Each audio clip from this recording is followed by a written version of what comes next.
નમસ્કાર. ચાલો આજે વાત કરીએ ભારત અને દક્ષિણ કોરિયાના ગાઢ બનતા સંબંધો વિશે.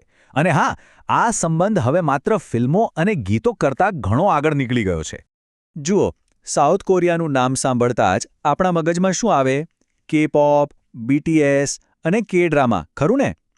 ભારતમાં તો આ બધું જ જબરદસ્ત હિટ છે. પણ સવાલ એ છે કે શું આખી વાત બસ આટલી જ છે? ના, બિલકુલ નહીં. આ મનોરંજન અને કલ્ચરની પાછળ એક બહુ જ ઊંડી આર્થિક અને વ્યૂહાત્મક ભાગીદારી બની રહી છે, અને આ પાર્ટનરશિપ બંને દેશોના ભવિષ્ય માટે ખૂબ જ અગત્યની છે. તો ચાલો આ અસલી વાર્તાને સમજીએ. આ ભાગીદારીનો સૌથી પહેલો અને સૌથી મોટો પાયો છે એનું આર્થિક લક્ષ્ય. આંકડાઓ પર એક નજર કરીએ, કારણ કે એ જ ખરી વાર્તા કહે છે. અત્યારે ભારત અને સાઉથ કોરિયા વચ્ચેનો જે બિઝનેસ છે એ લગભગ 27 અબજ $નો છે. એટલે કે આ એક સારી શરૂઆત છે. મજબૂત પાયો તો છે જ, પણ ખરો ખેલ તો આનાથી ઘણો મોટો છે. પણ આ 27 અબજ ડોલરની અંદર એક રસપ્રદ વાત છુપાયેલી છે, અને એ છે વેપારનું અસંતુલન. મતલબ કે ભારત સાઉથ કોરિયા પાસેથી લગભગ 21 અબજ ડોલરનો સામાન ખરીદે છે, પણ વેચે છે કેટલો? ફક્ત 6 અબજ ડોલરનો. એટલે કે સીધો 15 અબજ ડોલરનો વેપાર ઘાટો. અને આ ઘાટો મોટે ભાગે ઇલેક્ટ્રોનિક્સ અને ગાડીઓ જેવી મોંઘી વસ્તુઓ ખરીદવાથી થાય છે. તો ભવિષ્યનો ટાર્ગેટ શું છે? 50 અબજ ડોલર. હા, 2030 સુધીમાં બંને દેશો આ વ્યાપારને 50 અબજ ડોલર સુધી લઈ જવા માંગે છે. એટલે કે અત્યારે જે છે એનાથી લગભગ ડબલ. હવે મોટો સવાલ એ છે કે આટલો મોટો ટાર્ગેટ પૂરો કેવી રીતે થશે?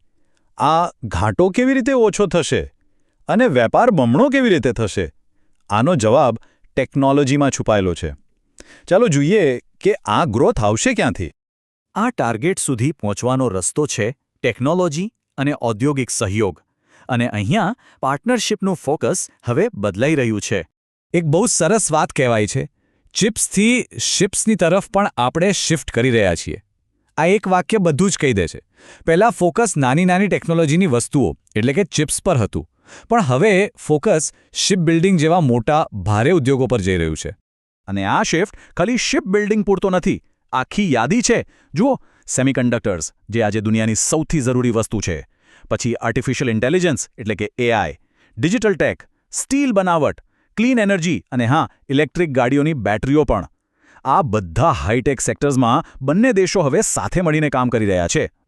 ખાસ કરીને એઆઈની વાત કરીએ તો ભારતમાં આને માત્ર એક ટેકનોલોજી તરીકે નથી જોવામાં આવતી, એને એક નવી શરૂઆત, સફળતાની શરૂઆત માનવામાં આવે છે. અને આ જ વિચાર આ આખી ભાગીદારીને આગળ ધપાવી રહ્યો છે. સારું, આપણે એ તો જોયું કે શું થઈ રહ્યું છે અને કેવી રીતે થઈ રહ્યું છે. પણ સૌથી મોટો સવાલ તો એ છે કે શા માટે? આ બધું કરવાની જરૂર શું છે? આની પાછળનું મોટું કારણ શું છે? અને જવાબ છે સપ્લાય ચેઇન અને એક દેશ પરની નિર્ભરતા ઘટાડવી. જુઓ, દુનિયાભરમાં અત્યારે એક જ ચર્ચા છે કે કોઈ એક દેશ પર બધી વસ્તુઓ માટે આધાર રાખવો જોખમી છે. એટલે ભારત અને સાઉથ કોરિયા બંને એવી સપ્લાય ચેઇન બનાવવા માંગે છે જે મજબૂત હોય અને કોઈ એક દેશ પર નિર્ભર ના હોય. આને કહેવાય ડી-રિસ્કિંગ. અને એવું નથી કે આ બધું રાતોરાત થઈ રહ્યું છે. આ સંબંધનો એક લાંબો ઇતિહાસ છે. બધું શરૂ થયું 1973માં, પછી 2010માં એક મોટો કરાર થયો, સીપા, જેનાથી વેપાર સરળ બન્યો. 2015માં તો આ સંબંધને સ્પેશિયલ સ્ટ્રેટેજિક પાર્ટનરશિપનો દરજ્જો મળ્યો. અને હવે આજના સમયમાં ડિજિટલ ટ્રેડ અને એઆઈ જેવી નવી વસ્તુઓ માટે સીપા 2.0 પર વાતચીત ચાલી રહી છે. અને આ વિશ્વાસનું સૌથી મોટું ઉદાહરણ ક્યાં જોવા મળે છે ખબર છે? ડિફેન્સમાં, સંરક્ષણ ક્ષેત્રમાં. અહીંયા આ સંબંધ એકદમ નવા લેવલ પર પહોંચી ગયો છે. અહીંયા ભારતની ભૂમિકા સંપૂર્ણપણે બદલાઈ ગઈ છે. આ સફરના 3 તબક્કા છે. પહેલો તબક્કો હતો ખરીદારનો. ત્યારે ભારત સીધા જ હથિયારો ખરીદતું હતું. પછી બીજો તબક્કો આવ્યો એસેમ્બલરનો. આનું બેસ્ટ ઉદાહરણ છે K9 વજ્રતોપ. ટેકનોલોજી કોરિયાની, પણ એને બનાવવામાં આવી ભારતમાં. અને હવે જે ભવિષ્યનો તબક્કો છે એ છે ડિઝાઇનરનો. હવે બંને દેશો મળીને નવી ટેકનોલોજી ડિઝાઇન કરશે.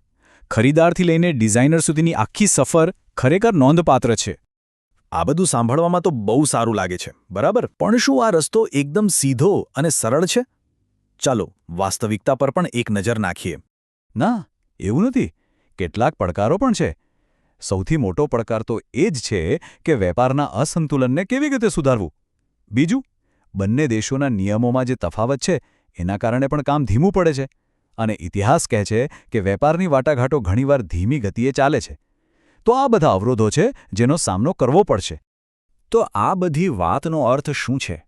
આ પાર્ટનરશિપ આટલી મહત્વની કેમ છે? મહત્વની એટલા માટે છે કારણ કે આ ઇન્ડો પેસિફિક વિસ્તારમાં એક નવી, શક્તિશાળી અને લોકતાંત્રિક જોડીનો ઉદય થઈ રહ્યો છે.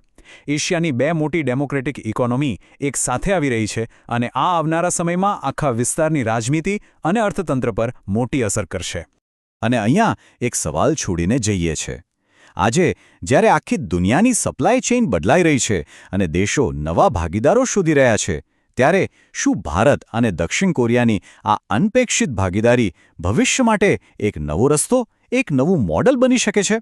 આના લાંબા ગાળાના પરિણામો શું હશે એ તો સમય જ બતાવશે.